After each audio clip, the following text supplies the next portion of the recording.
देखे ना तो लोग मने यूं कहेंगे लाला जी सुसु की दाम में मर गया।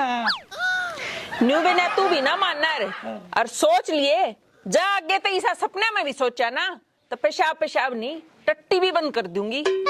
ले आऊं मैं तो दवाई। लिया कुछ नहीं करूं।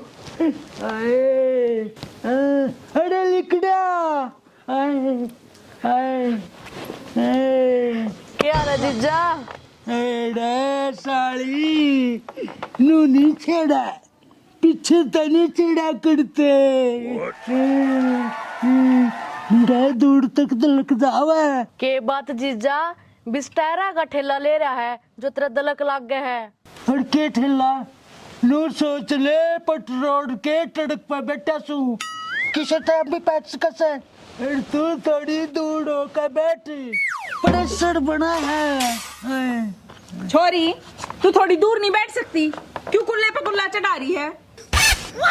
अरे लाला जी हाँ? थोड़ी सी गड़बड़ होगी।